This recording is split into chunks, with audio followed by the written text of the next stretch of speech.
The previous generation Subaru Outback was a hit for Subaru. So Subaru really didn't need to change much. But I have good news. They did.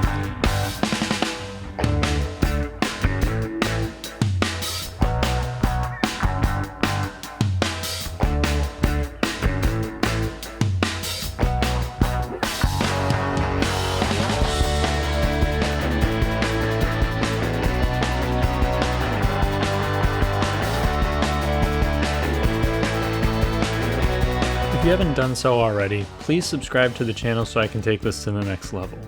Thank you. Now back to the review.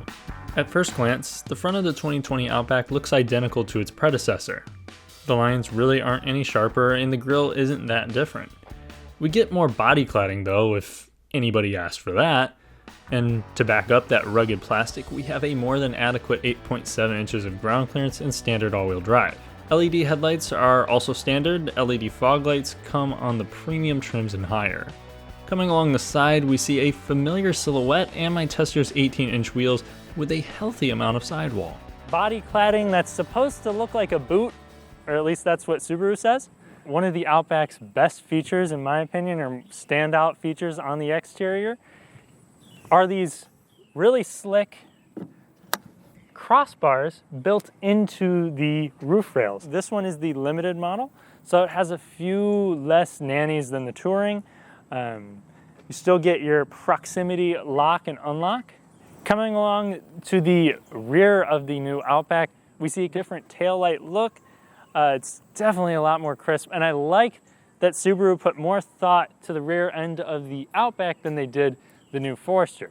The Forester looks a little cartoony. This looks crisp, clean. It's also got a nice little smoke to it. Overall, the new Outback looks like a chiseled 2019 model, and I have no complaints other than the extensive use of body cladding.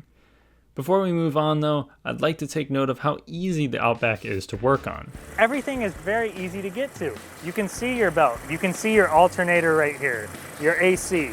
You want to change the oil, your engine filter, just right there. Unlike a lot of modern vehicles now, this thing isn't a nightmare to work on. This should also reduce repair bills, as it makes the mechanic's job easier too. Most other Subarus share that practical attribute, so that isn't really a new thing, but what is new is the slick interior. The biggest improvement to the new generation Outback is hands down the interior for me. Outside of this outrageous touchscreen, which I'll get to in a minute, the materials have just improved. The soft touch. They've added it to places where most vehicles neglect it, like where your knees rest. Nobody does that. Nobody ever puts soft touch where the knees go, and Subaru paid attention. And thank you. Soft touch, obviously where your elbows are gonna rest, very soft, and then just the look of it. The stitching, the layout, the fit and finish, it all works to fool you into thinking this isn't a Subaru with a mid-30s price tag. My only complaint on the looks is that the piano black is used a little bit too heavy around the infotainment screen, which makes it kind of a fingerprint magnet. Or the gauge cluster doesn't have any of that like digital cockpit stuff that Audi and Volkswagen use, or it's just your analog gauges, a little multi-function display up in there. The new Outback also has the option for a driver focus system. So that was introduced on the 2019 Forester Touring. It works pretty decently. You can have it set up where, you know, it'll set your seat to wherever you want it whenever you get in, which is a great little feature. The main goal of it is to recognize the driver's face, to tell you if you're, you know, not paying attention to the road. And here I also have a heated steering wheel since this is the limited trim. Also, this has the optional moonroof or sunroof in it. It doesn't get the Forester's cool, like, panoramic setup. One thing I have to yell at Subaru for is the fact that the base model only comes with 4 speakers. While this is acceptable in a base Toyota Corolla, maybe, it should be standard here. 6 speakers come on the premium trim and a 12-speaker Harman Kardon system comes standard on the Limited and Touring. The familiarity of it is one of its biggest benefits. So even though we have this new 11.6-inch touchscreen, it's easy to navigate. Somebody who doesn't know their way around infotainment systems, you know, an older person, they would actually probably be fine with this. Subaru's Starlink system is pretty easy to use. Now, my one complaint with the system is that they have it function with like, you turn on X mode up here. And you turn off things like engine auto stop start on the touchscreen rather than a button like before. And the same goes for the EyeSight active safety controls. It's not just a button anymore, and it takes a lot longer to get to. Plus, if you take the time to shut off the engine auto stop start, it will automatically reset whenever you shut off the car. Also, since the screen is vertical now, things like the backup camera don't fill the screen completely.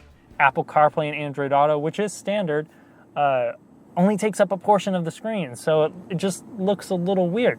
The benefit to that, you can still control the radio while you have Apple CarPlay and Android Auto on, which is a very minor complaint that I do have with most systems that run it. So Subaru does this thing where they put black, and they've done it on base models too, they'll put black fabric or black leather on the sides of the seats, even with the lighter interiors. They do that so it ages better, where it might receive a little bit more wear than usual. The seats themselves are, so comfortable. They have bolstering, just enough where I'm happy, and also not enough where it would piss off really about anybody. This is the perfect balance for an SUV, if you ask me. The seats themselves are 10-way power adjustable, which includes the lumbar. Then you also get a thigh support section, which is great. I saw this in the 2019 Subaru Ascent. You basically can move the cushion further back or closer to give you taller drivers more support. In order to get a power seat and heated seats, you need to get the premium trim, which is still a cloth interior. If you indulge a bit with the limited in touring, you get leather seats along with an 8-way power passenger seat. As far as space goes, I'm sitting in a comfortable place for me, so now I'll hop in the back and see how I fit. Now I am 6'3", so my knees don't have an abundant amount of space, but I have more than enough support to be comfortable. I have plenty of headroom, so I would be perfectly fine. And you still get your soft touch materials along with a cushy armrest. The limited trim is the first trim to get heated back seats. I also get a nice little USB port situation back here, and I'm glad to report there's also rear vents. Unfortunately, this doesn't have tri-zone climate control though. You also get reclining rear seats. They may only go back a few inches, but sometimes that's all you need. Out back, we have a tailgate that is power, of course, but then also if you hit this button right next to it, it will send the tailgate down and then lock the vehicle after. So if you're leaving the car in a parking lot or something and your hands were full, you can just hit that lock button, be done with it. In the actual trunk itself, we have a healthy amount of cargo room, just slightly less than the 2019 Subaru Forester, which I find is kind of interesting. But you have these nice levers standard on all of the models that send down the rear seats. The interior saw some tasteful improvements, and so did the ride and handling. Although I do have one big-ish criticism. The previous generation was comfortable, reasonably quiet. This one's a little bit quieter, and it feels a little bit more rigid, which it should, because this one actually rides on Subaru's new global architecture that's been underpinning the brand new Impreza that came out in 2018, the new Ascent, the new Forester, and so this is the latest model to get it.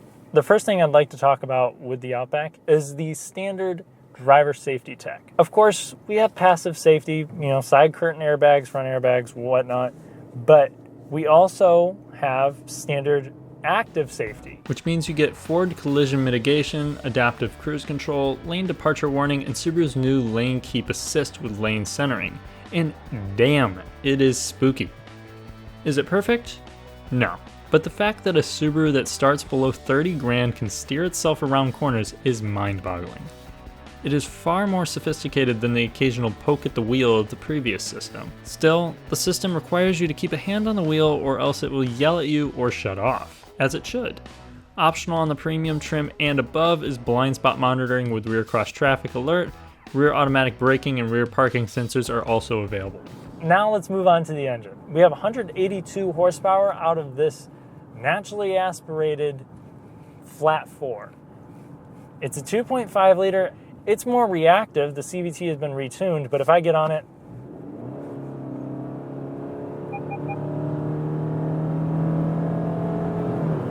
I made it to 55, I think. Yeah, it's not fast. I would expect 0 to 60 around 10 seconds. All right, we'll give it a quick acceleration run. Give it some beans. Drop it. Is it even going to hit 60? 60.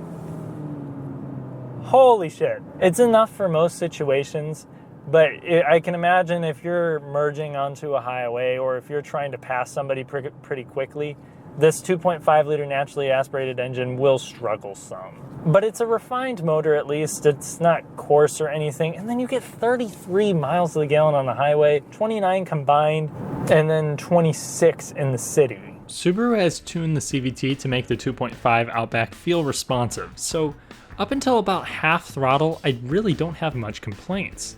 And since that's where drivers spend most of their time anyway, many Outback buyers won't care. But after half throttle, it's a dog. If this was the only engine available, then this might have been a problem considering the upper trim Outbacks are supposed to go against the likes of the Ford Edge, Jeep Grand Cherokee, Honda Passport, and Buick Regal Tour X. Except we do have another engine option in the Outback. Now I'm in the Outback XT. So Subaru brought back the turbocharged option for the Outback. So now it is the Ascent engine, which is a 2.4 liter turbocharged engine, making 260 horsepower and 277 pound-feet of torque. Oh man, I was kind of surprised that Subaru ended up giving the Outback a turbocharged engine.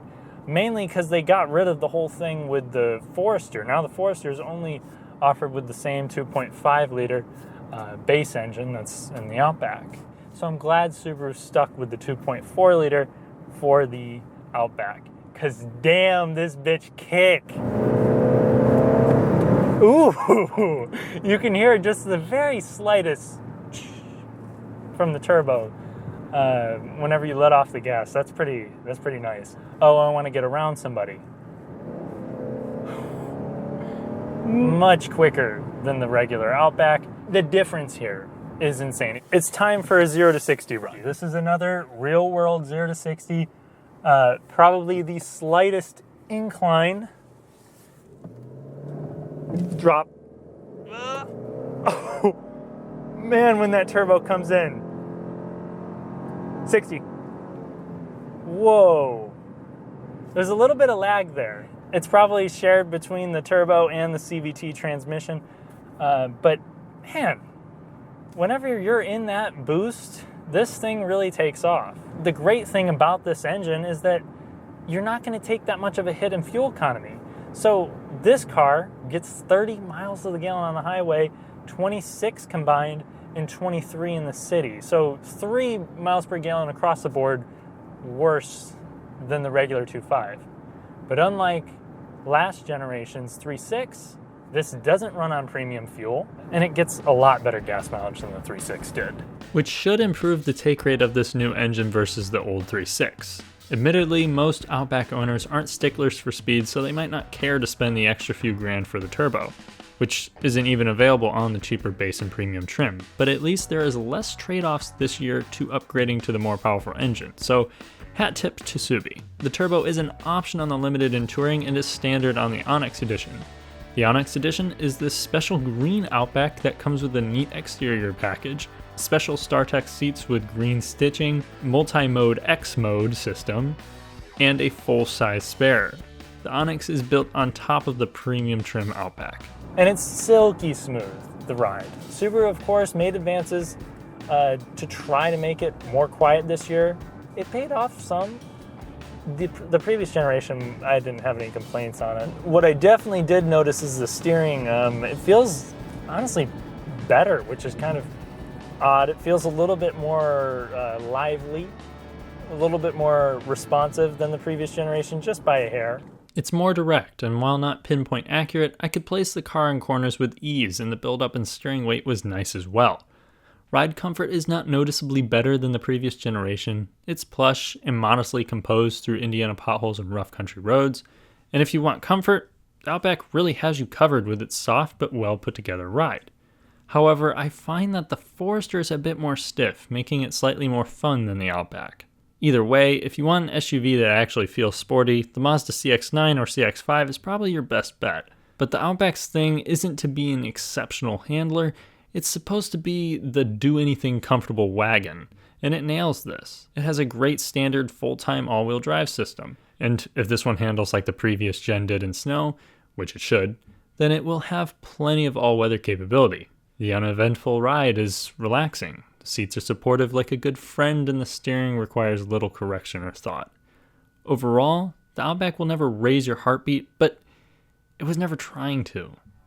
So going around corners and stuff, it's going to have a little bit of body roll, but it's bearable, partially due to the lower center of gravity that Subaru likes to tout with the flat boxer engine.